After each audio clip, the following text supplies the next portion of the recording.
Hello friends, આજે આપણે વાત કરીશું શ્યાનતા, શ્યાનતા બળ, શ્યાનતા ગુણાંક, સ્ટોક્સનો નિયમ અને તેને લગતા કેટલાક દાખલા. પણ શરૂઆત કરીએ શ્યાનતા અને શ્યાનતા બળ વિશે. તો શ્યાનતા બળ શું છે?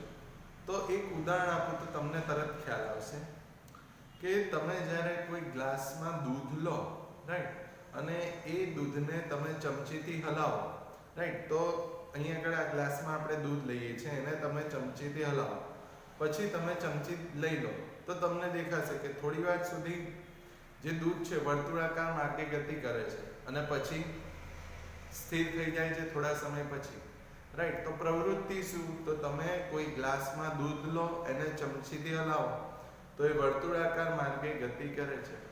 હવે તમે હલાવવાનું બંધ કરી દો, એટલે કે ચમચી લઈ લો, તો થોડા સમય પછી દૂધ કેવું થઈ જશે? સ્થિર. એનો અર્થ શું થયો? કે ગતિ દરમિયાન કોઈ અવરોધક બળ છે જેને લીધે શું થયું? પદાર્થ છેલ્લે, દૂધ છેલ્લે સ્થિર થઈ ગયું. તો એ જે અવરોધક બળ છે એ જ શું છે? શ્યાનતા બળ. તો ગતિ કેવી? તો અહીંયા આગળ આમ સ્તરીય ગતિ. એ દરમિયાન તો જે દૂધના ક્રમિક સ્તરો છે, રાઈટ, એની સાપેક્ષ ગતિને કારણે શું થશે?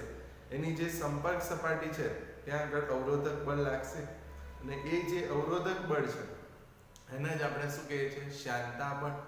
અને જે ગતિ અવરોધાય એને આપણે શું કહીએ છીએ? શ્યાનતા. એટલે કે શ્યાનતા બળ અને શ્યાનતાને વ્યાખ્યાયિત કરવું હોય તો આવું કહેવાય કે સ્તરીય વહનમાં બે ક્રમિક સ્તરોની સાપેક્ષ ગતિને કારણે તેમની સંપર્ક સપાટી પર અવરોધક બળ લાગે છે. આ અવરોધક બળને જ શ્યાનતા બળ કહે છે, રાઈટ. અને શ્યાનતા એટલે શું? તો આ વાત કરી આપણે શ્યાનતા બળની. હવે શ્યાનતા એટલે શું? તો અવરોધક, આ અવરોધક બળને કારણે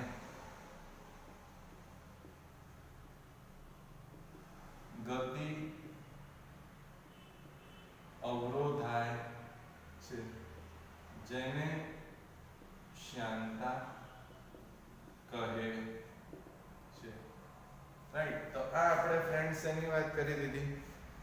તો શ્યાનતા બળ અને શ્યાનતા. તો શ્યાનતા બળ એટલે શું? તો સ્તરીય વહન છે એમાં બે ક્રમિક સ્તરોની સાપેક્ષ ગતિને કારણે એમની સંપર્ક સપાટી પર જે અવરોધક બળ લાગે એને જ આપણે શું કહીએ છીએ? શ્યાનતા બળ. અને આ અવરોધક બળને કારણે ગતિ અવરોધાય એને જ આપણે શું કહીએ છીએ? શ્યાનતા, રાઈટ. એટલે કે ઉદાહરણ શું? તો તમે જ્યારે ગ્લાસમાં પાણી ભરો, ચમચીથી હલાવવાનું બંધ કરી દો તો થોડા ટાઈમ પછી શું થશે? દૂધ સ્થિર થઈ જાય છે. કેમ? તો આ જ બળ આવ્યું. કયું બળ? અવરોધક બળ, જેને આપણે શું કહીએ છીએ? શ્યાનતા બળ, રાઈટ. તો એના પછી હવે આપણે વાત કરીએ ફ્રેન્ડ્સ શ્યાનતા ગુણાંક, જેને આપણે દર્શાવીશું શું? ઈટા વડે, રાઈટ. તો શ્યાનતા ગુણાંક એટલે શું? તો એક પ્રકારનો અચળાંક છે. તો શ્યાનતા ગુણાંક વિશે સમજવા આપણે એક પ્રવૃત્તિ કરીએ કે આ રીતના આ કાચની પહેલી સપાટી છે અને આ કાચની બીજી સપાટી છે, રાઈટ. આ સપાટી 1 અને આ સપાટી 2. આ જે પહેલી સપાટી છે, આ પહેલી સપાટી સ્થિર છે, જ્યારે બીજી સપાટી v વેગથી ગતિ કરે છે, રાઈટ. તો પહેલી સપાટી સ્થિર છે અને બીજી સપાટી v વેગથી ગતિ કરે છે. કઈ બાજુ? તો એની ગતિની દિશા છે જમણી બાજુ ગતિ કરે છે. હવે શું થશે? તો આ જે બે કાચની સપાટી છે એમની વચ્ચેથી તરલ આપણે રાખેલું છે. તો આ બે સપાટી જે કાચની છે એમની વચ્ચે આપણે તરલ રાખેલું છે.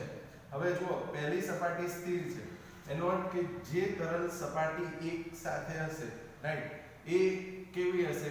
સ્થિર હશે. પણ જેમ જેમ ઉપર જશે એમ એમ શું થશે? જે તરલ છે એ તરલ ગતિ કરશે. કેમ? કારણ કે આપણે શું બોલીએ છીએ કે નીચેની સપાટી એક સ્થિર છે પણ બીજી સપાટી v વેગથી ગતિ કરે છે. એનો અર્થ શું થઈ જશે કે જે સપાટી એકની નજીકનું તરલ છે કેવું હશે? સ્થિર. પણ જેમ જેમ તમે 1 થી 2 તરફ જાઓ એમ એમ એનો વેગ શું થશે? વધતો જશે, રાઈટ. કેમ? આપણે શું કહીએ છીએ? સપાટી 2 જે છે એ v વેગથી ગતિ કરે છે. એનો અર્થ શું થયો કે અહીંયા આગળ કોઈ આ આપણે સમતલને લઈએ a b c d, right, કે આ a b c d આ રીતનું પ્રારંભિક સ્થિતિમાં છે. પણ જ્યારે તમે v વેગથી ગતિ કરાવો છો બીજા સ્લેબને, એટલે કે બીજી સપાટીને, એને કારણે શું થશે? તો આ જે તરલ છે એનું સ્થાનાંતર થશે. કેટલું? તો આ રીતનું આમ ખસશે. કેટલું? તો આને આપણે કહી દઈએ p q, રાઈટ. એટલે કે જે તરલનો ભાગ ABCD હતો એનું સ્થાનાંતર ક્યાંથી ક્યાં થશે? તો A P Q D સુધીનું શું થાય છે? સ્થાનાંતર થાય છે, રાઈટ. એનો અર્થ અહીંયા આગળ તો શું ઉદ્ભવી? વિકૃતિ ઉદ્ભવી. કેટલી વિકૃતિ? તો આ જે માપ છે આને આપણે કહી દઈએ BP, એટલે કે ડેલ્ટા x, રાઈટ. અને આ તો લંબાઈ તો એઝ ઇટ ઇઝ જ રહેશે, રાઈટ. તો આ અહીં વિકૃતિ બરાબર કેટલી થઈ જશે? બરાબર ડેલ્ટા x બાય l. આપણે ભણ્યા હતા tan થીટા બરાબર ડેલ્ટા x બાય l. ખૂણો નાનો તો વિકૃતિ કેટલી? Delta x by l. ધોરણ 11 નું જ આપણું ચેપ્ટર 9 એમાં આપણે વાત કરી હતી, રાઈટ, કે વિકૃતિ એટલે tan થીટા બરાબર ડેલ્ટા x બાય l. તો જ્યારે તરલ ની જે સપાટી એકની નજીકનું તરલ છે સ્થિર રહેશે, બીજું સપાટી v વેગથી ગતિ કરે છે એટલે ઉપરની તરફનું તરલ ગતિ કરશે. એનો અર્થ જે ABCD છે તરલ એનું સ્થાનાંતર કેટલું થશે? APQD જેટલું સ્થાનાંતર થશે. તો આમ અહીં વિકૃતિ કેટલી ઉદ્ભવી? Delta x by l. અને પ્રતિબળ તો કેટલું હોય? તો પ્રતિબળ તો તમને બધાને ખબર જ છે, સૂત્ર F બાય A, રાઈટ. પણ પ્રેક્ટિકલી શું જાણવા મળ્યું કે પ્રતિબળ જે છે એ પ્રતિબળ વિકૃતિના દર પર આધાર રાખે છે, રાઈટ. આ તમારે યાદ રાખવાનું કે અહીં પ્રતિબળ એ વિકૃતિના દર પર આધાર રાખે છે, રાઈટ. એટલે કે પ્રતિબળ જો વિકૃતિના દર પર આધાર રાખતો હોય તો આથી આવું લખાય કે પ્રતિબળ ચલે છે વિકૃતિનો દર, રાઈટ. તો આનો અર્થ શું થયો? તો પ્રતિબળ ભાગ્યા વિકૃતિનો દર કરીએ બરાબર શું થશે? અચળ. એટલે કે કોઈ એક અચળાંક જેને જ આપણે શું કહીએ છીએ? શ્યાનતા ગુણાંક. જેને આપણે શેના વડે દર્શાવીએ છીએ? તો આપણે એને દર્શાવીએ છીએ ઈટા વડે, રાઈટ. તો શ્યાનતા ગુણાંકને જે આપણે દર્શાવીએ છીએ એની સંજ્ઞાને તમારે શું કહેવાનું? Eta, right. તો ફરી એકવાર આપણે શું કરીએ છીએ? શ્યાનતા ગુણાંક સમજવા માટે આપણે બે સપાટી કલ્પીએ છીએ કાચની, સપાટી 1 અને બીજી સપાટી 2, એટલે બે સ્લેબ 1 અને 2.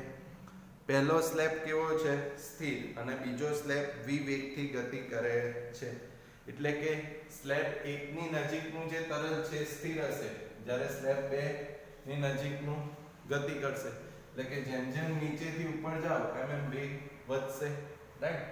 તો એનો અર્થ શું થયો? તરલ ABCD છે એ ભાગનું કેટલું સ્થાનાંતર થશે? APQD જેટલું સ્થાનાંતર થાય. તો કેટલી વિકૃતિ ઉદ્ભવી? તો ડેલ્ટા x બાય l જેટલી વિકૃતિ ઉદ્ભવી. પ્રતિબળ તો F બાય A. હવે પ્રેક્ટિકલી શું જાણવા મળ્યું? તો આ યાદ રાખવાનું કે જે પ્રતિબળ છે એ પ્રતિબળ વિકૃતિના દર પર આધાર રાખે છે. તો તો પ્રતિબળ ચલે છે વિકૃતિનો દર, તો પ્રતિબળ ભાગ્યા વિકૃતિનો દર બરાબર શું થાય? અચળ, એટલે કે અચળાંક. કયો અચળાંક? શ્યાનતા ગુણાંક. તો આમ શ્યાનતા ગુણાંક બરાબર શું થશે? તો પ્રતિબળ ભાગ્યા વિકૃતિનો દર, રાઈટ. તો વિકૃતિ કેટલી છે? Delta x by n. તો વિકૃતિનો દર એટલે શું થાય? તો વિકૃતિના છેદમાં શું લખવાનું? સમય. તો અહીં વિકૃતિનો દર બરાબર શું થશે? વિકૃતિ ભાગ્યા સમય એટલે કે ડેલ્ટા ટી, રાઈટ. તો વિકૃતિ એટલે કેટલી છે? તો વિકૃતિ છે ડેલ્ટા એક્સ બાય એલ અને સમય એટલે ડેલ્ટા ટી, રાઈટ. તો delta x by delta t એટલે શું થાય? વેગ v. તો પરંતુ delta x by delta t બરાબર વેગ v. તો આ વિકૃતિનો દર બરાબર શું થઈ જશે? v by l, right. કારણ કે આ delta x by delta t એટલે શું થાય? વેગ v. તો વિકૃતિનો દર v બાય l. તો આને કહી દઈએ 1 અને આને કહી દઈએ 2. તો 1 અને 2 પરથી ઈટા બરાબર શ્યાનતા ગુણાંક, જેને આપણે દર્શાવી છે શેના વડે? ઈટા વડે. તો ઈટા બરાબર પ્રતિબળ. પ્રતિબળ એટલે શું થશે? f બાય a ભાગ્યા વિકૃતિનો દર એટલે v બાય l. તો છેદનો છેદ અંશમાં, તો ઈટા બરાબર શું થશે? fl ના છેદમાં a v, રાઈટ. તો શ્યાનતા ગુણાંક જે છે એનું સૂત્ર શું થયું? fl ભાગ્યા av, રાઈટ. ફરી એકવાર જુઓ, શ્યાનતા ગુણાંક એટલે પ્રતિબળ ભાગ્યા વિકૃતિનો દર. તો પ્રતિબળ એટલે f બાય a, વિકૃતિનો દર એટલે વિકૃતિ ભાગ્યા સમય. વિકૃતિ કેટલી છે? Delta x by l, right. તો ડેલ્ટા x બાય l અને સમય ડેલ્ટા t છેદમાં, તો delta x by delta t એટલે વેગ v. તો વિકૃતિનો દર શું થયો? v by l. તો માટે ઈટા બરાબર શું થઈ જશે? પ્રતિબળ એટલે f બાય a ભાગ્યા વિકૃતિનો દર એટલે v બાય l છેદનો છેદ અંશમાં. તો શ્યાનતા ગુણાંકનું સૂત્ર શું થયું? fn ના છેદમાં av, જ્યાં f એટલે બળ, l એટલે લંબાઈ, a એટલે ક્ષેત્રફળ અને v એટલે વેગ, રાઈટ. એકમ શું? તો ઈટાનો એકમ શું થઈ જશે? તો બળનો એકમ શું છે? ન્યૂટન. અંતરનો મીટર અપોન ક્ષેત્રફળનો મીટર સ્ક્વેર અને વેગનો મીટર પર સેકન્ડ, રાઈટ. તો સેકન્ડ ક્યાં જતો રહેશે? અંશમાં. તો મીટર કેન્સલ, તો શું થાય? Newton per metre square into second, right. એટલે આને જ આપણે શું કહીએ છીએ? તો પહેલો એકમ થયો newton per metre square into second. બીજો એકમ શું થશે? ન્યૂટન પર મીટર સ્ક્વેર એટલે પાસ્કલ ઇન્ટુ સેકન્ડ, અથવા પોઈસ, એટલે કે આને તમે શું વાંચશો? પોઈસિલ, રાઈટ. પોઈસે વાંચો, પોઈસિલ વાંચો, રાઈટ. તો એકમ કયા કયા થયા? તો પાસ્કલ ઇન્ટુ સેકન્ડ અથવા તો પોઈસ અથવા newton per metre square into second. તો ઈટાનું પારિમાણિક સૂત્ર શું થશે? તો પારિમાણિક સૂત્ર newton per metre square, newton એટલે બળનું, m1 l1 t - 2 છેદમાં મીટર સ્ક્વેર એટલે l2 સમયનું, સેકન્ડ t1. તો જુઓ તો ફાઇનલ શું થાય? 1 - 2 એટલે m1 l - 1 t - 1. તો શ્યાનતા ગુણાંકનું પારિમાણિક સૂત્ર શું થઈ જશે? m1 l - 1 t - 1, right. તો શ્યાનતા ગુણાંક જે છે એનું સૂત્ર fl av. એકમ શું થયો? તો બળનો ન્યૂટન, લંબાઈ l મીટર, ક્ષેત્રફળ મીટર સ્ક્વેર અને વેગનો મીટર પર સેકન્ડ એટલે છેદનો છેદ સેકન્ડ અંશમાં. એટલે મીટર ઈટ કેન્સલ, તો એકમ શું થયો? Newton per metre square into second અથવા ન્યૂટન પર મીટર સ્ક્વેર એટલે પાસ્કલ, તો પાસ્કલ ઇન્ટુ સેકન્ડ અથવા તો પોઈસિલ. પારિમાણિક સૂત્ર શું થયું? તો બળ એટલે ન્યૂટન, એનું પારમાણિક સૂત્ર m1 l1t-2 છેદમાં મીટર સ્ક્વેર એટલે l2 અને સેકન્ડનું t1 સમય, રાઈટ, એટલે m1 l-1 t-1, રાઈટ. તો તમને 2 માર્કમાં હું પણ પૂછે કે શ્યાનતા ગુણાંકનું સૂત્ર સાબિત કરી તેનો એકમ અને પારિમાણિક સૂત્ર જણાવો, રાઈટ. તો આ વાત આપણે શેના વિશે કરી દીધી? તો આ વાત આપણે ફ્રેન્ડ્સ કરી શ્યાનતા ગુણાંક વિશે, રાઈટ. એ પછી ફ્રેન્ડ્સ આપણે હવે જોઈએ સ્ટોક્સનો નિયમ, રાઈટ. સ્ટોક્સ વૈજ્ઞાનિકનું નામ છે જેમણે નિયમ આપ્યો. શું નિયમ આપ્યો? તો એમણે એવું કીધું કે જ્યારે કોઈ રો જેટલી ઘનતા ધરાવતો ગોળો, તો આ છે રો ઘનતા, r ત્રિજ્યા ધરાવતો ગોળો, રાઈટ. તેમણે શું કીધું? જ્યારે કોઈ રો જેટલી ઘનતા, r જેટલી ત્રિજ્યા ધરાવતો ગોળો કોઈ તરંગમાં ગતિ કરે ત્યારે 6 પાઈ ઈટા rv જેટલું અવરોધક બળ લાગે છે, રાઈટ. એટલે આવી સ્થિતિ થશે કે આ કોઈ તરંગ, રાઈટ, આ તરંગની અંદર કોઈ ગોળો ગતિ કરે છે. ગતિ કઈ તરફ કરવાનો? તો ગતિ થવાની નીચેની તરફ. તો અવરોધક બળ કઈ તરફ લાગે? ઉપર. તો આ કયું થયું? અવરોધક બળ F r, જેને આપણે કહીએ છીએ અવરોધક બળ F r, રાઈટ. અને બીજું કયું આવશે? તો તમે પ્રવાહીની અંદર કોઈ પદાર્થ નાખો તો પદાર્થ અમુક વાર ઉપર આવે છે. ફોર એક્ઝામ્પલ, ડોલ, પાણી ભરેલી ડોલ છે, એમાં તમે ટબલર નાખો તો ઉપર આવે છે. કેમ? કયું બળ? ઉત્પ્લાવક બળ. તો બીજું અહીંયા આગળ આપણે લઈ લઈએ Fu, જેને આપણે કહીએ છીએ ઉત્પ્લાવક બળ, ઉપરની તરફનું બળ, રાઈટ. તો સ્ટોક્સનો નિયમ શું? તો સ્ટોક્સ શું કહે છે? તો જ્યારે કોઈ તરલમાં, આ તરલની ઘનતા શું છે? તો તરલની ઘનતા સિગ્મા, હા, સિગ્મા ઘનતા ધરાવતું તરલ, રાઈટ. તો સિગ્મા ઘનતા ધરાવતા તરલની અંદર રો જેટલી ઘનતા અને r જેટલી ત્રિજ્યા ધરાવતો ગોળો ગતિ કરે ત્યારે લાગતું અવરોધક બળ Fr કેટલું? 6 પાઈ ઈટા rv હોય છે, જે સ્ટોક્સનો નિયમ છે. તો નિયમ શું? તો નિયમ લખું છું, જે તમે યાદ રાખશો કે સિગ્મા જેટલી ઘનતા ધરાવતા તરલમાં રો જેટલી ઘનતા તથા r ત્રિજ્યા વાળો ગોળો ગતિ કરે ત્યારે Fr is equals to 6 pi eta rv જેટલું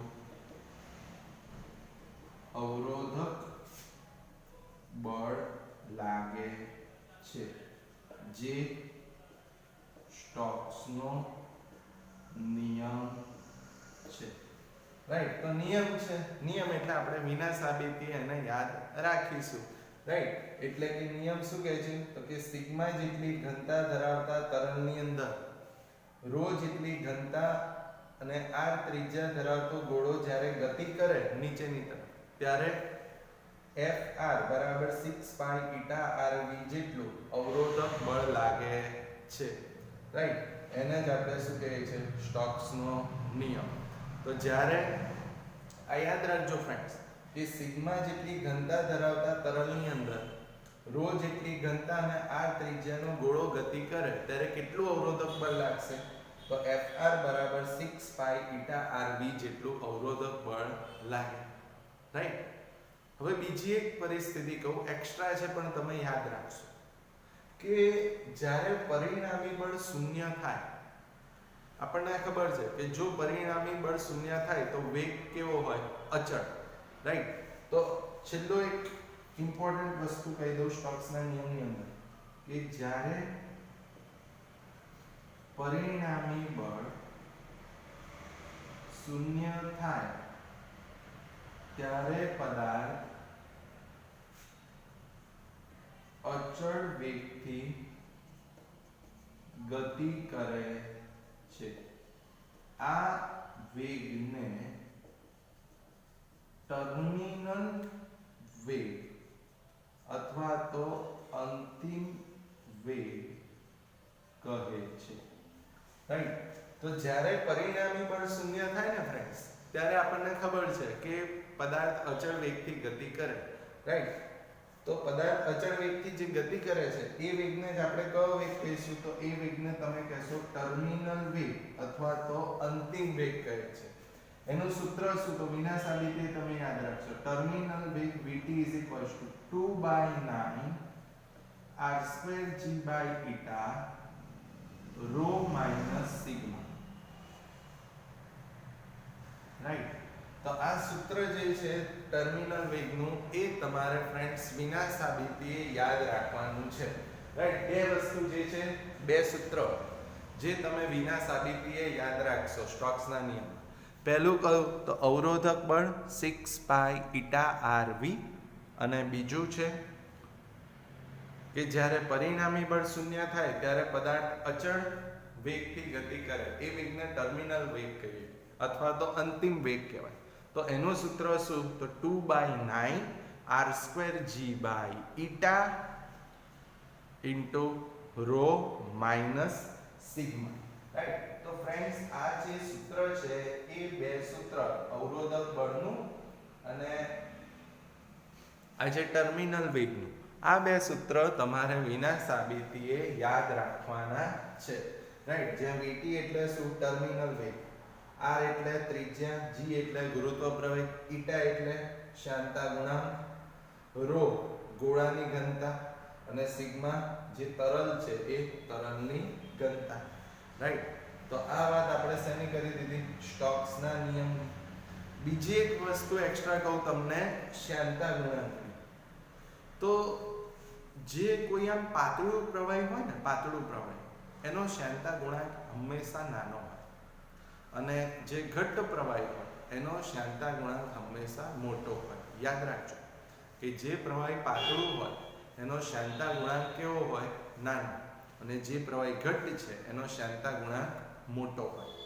જે વાયુઓ છે એ વાયુઓનો પણ શ્યાનતા ગુણાંક મોટો હોય છે, રાઈટ। તો આ કેટલીક એક્સ્ટ્રા વસ્તુ, સેન્ટેન્સ જે મેં તમને કીધી કે પાતળું પ્રવાહી તો શ્યાનતા ગુણાંક નાનો, ઘટ્ટ પ્રવાહી તો શ્યાનતા ગુણાંક મોટો, વાયુઓ હોય તો વાયુઓ માટે શ્યાનતા ગુણાંકનું મૂલ્ય વધારે હોય છે, રાઈટ। તો આ કેટલીક વાત કીધી તમને મેં શ્યાનતા ગુણાંક વિશે એક્સ્ટ્રા, બીજું જોયું ટર્મિનલ વેગ વિશે, રાઈટ। હવે આપણે વાત કરીએ કે જે પ્રવાહી છે અથવા તો જે તરલ છે ફ્રેન્ડ્સ, એ તરલ કેવા પ્રકારની ગતિ કરે એ જાણવા માટે આપણે એક સંખ્યાનો ઉપયોગ કરીએ છીએ, જેને આપણે કહીશું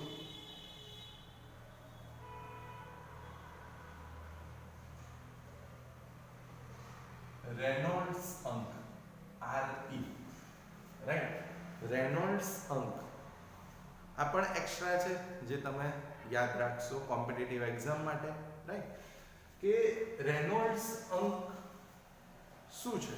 તો એ એક સૂત્ર છે, જે સૂત્ર આવું છે, રેનોલ્ડ્સ અંક RE = rho vd/θ, જ્યાં rho શું છે?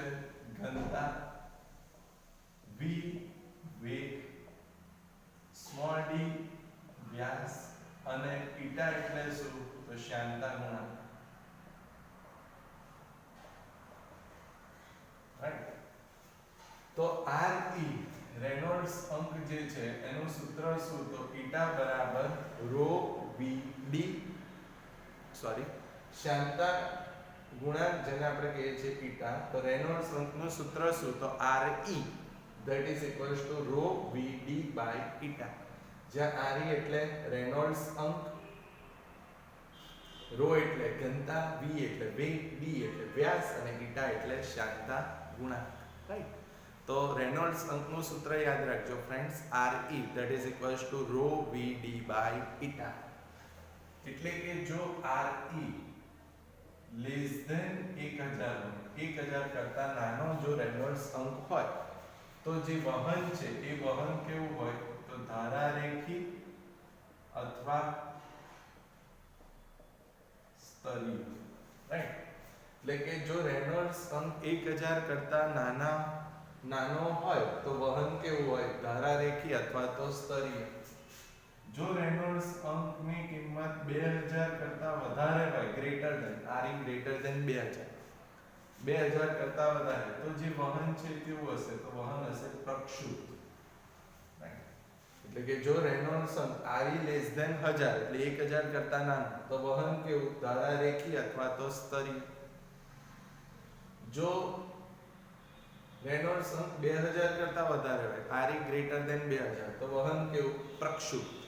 અને જો RE 1000 અને 2000 ની વચ્ચે હોય તો વહન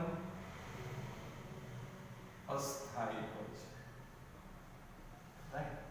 તો આ કેટલીક વસ્તુઓ છે, કેટલાક મુદ્દાઓ છે ફ્રેન્ડ્સ જે તમે યાદ રાખશો, રાઈટ? કે રેનોલ્ડ્સ અંકનું સૂત્ર શું તો rho v d by eta, right? એટલે કે જો આ રેનોલ્ડ્સ અંક જે છે, રાઈટ, એ રેનોલ્ડ્સ અંકનું મૂલ્ય જો 1000 કરતા ઓછું હશે, રાઈટ, તો વહન કેવું હશે તો ધારારેખી અથવા તો સ્તરીય. જો રેનોલ્ડ્સ અંકનું મૂલ્ય 2000 કરતા વધારે હોય એટલે RE ગ્રેટર ધેન 2000 તો વહન કેવું હશે પ્રક્ષુબ્ધ. અને જો રેનોલ્ડ્સ અંકનું મૂલ્ય 1000 અને 2000 ની વચ્ચે હોય તો વહન કેવું હશે તો વહન અસ્થાયી હશે, રાઈટ? તો આ કેટલાક મુદ્દા છે ફ્રેન્ડ્સ જે તમારે વિના સાબિતીએ યાદ રાખવાના છે, રાઈટ? તો હવે આપણે વાત કરીએ ફ્રેન્ડ્સ જે આપણે આજે સૂત્ર જોયા શ્યાનતા ગુણાંકનું સૂત્ર, રાઈટ? રેનોલ્ડ્સ અંક, ટર્મિનલ વેગ, અવરોધક બળ that is equals to 6 pi eta rv. તો આને લગતા આપણે કેટલાક દાખલાની વાત કરીએ, રાઈટ? તો એમાં જુઓ ફ્રેન્ડ્સ, ઉદાહરણ નો દાખલા નંબર 8, રાઈટ? ક્વેશ્ચન જુઓ શું છે,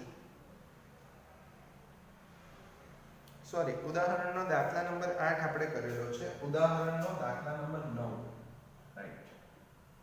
ઉદાહરણનો દાખલા નંબર 9 કે આકૃતિમાં દર્શાવ્યા મુજબ 0.10 મીટર સ્ક્વેર ક્ષેત્રફળ ધરાવતો ધાતુને એક બ્લોક આદર્શ ગરગડી પરથી પસાર થતી દોરી મારફતે 0.010 કિલોગ્રામ દળ સાથે જોડેલ છે, રાઈટ? તો ક્ષેત્રફળ આપ્યું છે 0.10 મીટર સ્ક્વેર, તો A બરાબર છે 0.10 મીટર સ્ક્વેર ક્ષેત્રફળ આપ્યું છે. એ પછી દળ આપ્યું છે 0.010 કિલોગ્રામ, તો M બરાબર 0.010 કિલોગ્રામ દળ અથવા તો 0.01 કહો તો પણ ચાલે. પ્રવાહીનું 0.3 મિલીમીટર જાડાઈ ધરાવતું સ્તર બ્લોક અને ટેબલ વચ્ચે રાખેલ છે. તો જાડાઈ એટલે લંબાઈ થઈ ગઈ 0.3 મિલીમીટર, તો L બરાબર 0.3 મિલીમીટર, મીટરમાં ફેરવો તો 0.3 ગુણ્યા 10 ની ઓછા 3 ઘાત મિલી, રાઈટ? મિલી એટલે 10 ની ઓછા 3 ઘાત, તો 0.3 મિલીમીટર એટલે લંબાઈ 0.3 ગુણ્યા 10 ની ઓછા 3 ઘાત મીટર. બ્લોકને ગતિ કરવા દઈએ ત્યારે 0.085 મીટર પર સેકન્ડની અચળ ઝડપથી જમણી બાજુ ગતિ કરે છે. તો વેગ આપ્યો છે 0.085 મીટર પર સેકન્ડની ઝડપથી ગતિ કરે છે. તો પ્રવાહીનો શ્યાનતા ગુણાંક શોધો, એટલે ઈટા શોધવાનો છે. G આપ્યો છે આપણને 9.8 મીટર પર સેકન્ડ સ્ક્વેર. તો જુઓ ફ્રેન્ડ્સ, ક્ષેત્રફળ, દળ, જાડાઈ એટલે કે લંબાઈ, વેગ ખબર છે, G ખબર છે, શ્યાનતા ગુણાંક ઈટા શોધવો છે.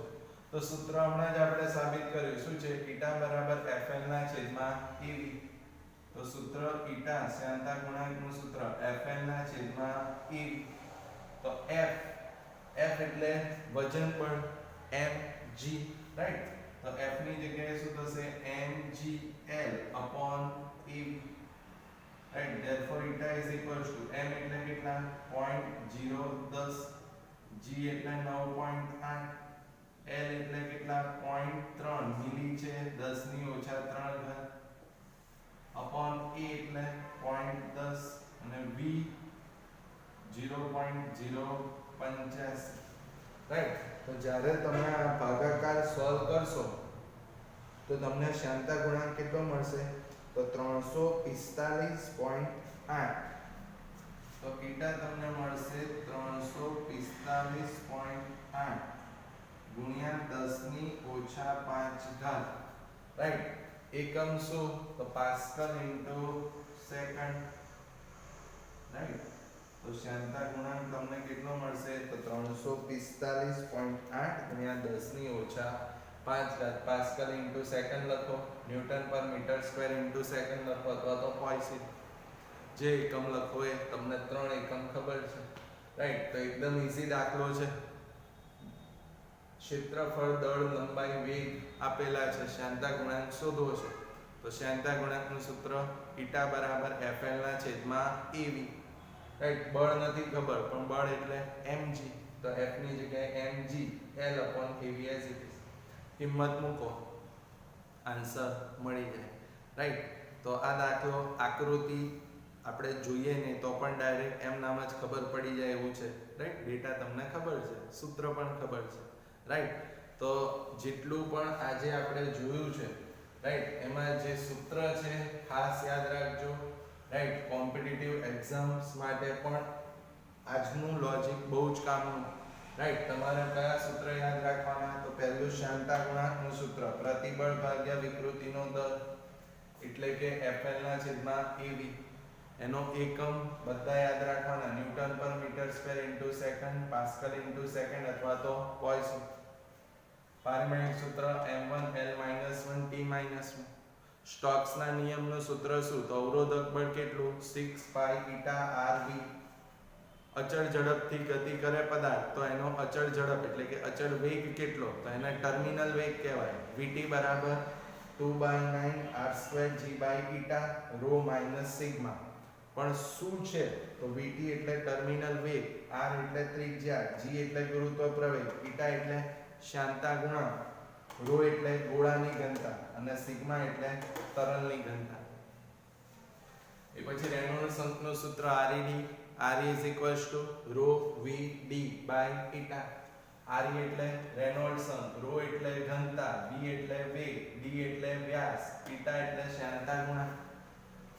આ વસ્તુ ખાસ યાદ રાખજો કે જો રેનોલ્ડ્સ અંક 1000 કરતા નાનો એટલે Re less than 1000 તો વહન કેવું? ધારારેખીય અથવા સ્તરીય. જો 2000 કરતા મોટો એટલે Re greater than 2000 તો કેવું વહન? પ્રક્ષુપ્ત. તો જો 1000 અને 2000 ની વચ્ચે રેનોલ્ડ્સ અંક હોય તો કયું વહન? તો અસ્થાયી, રાઈટ? તો આ જે લોજિક છે બધું જ તમારે યાદ રાખવાનું. Okay friends, thank you.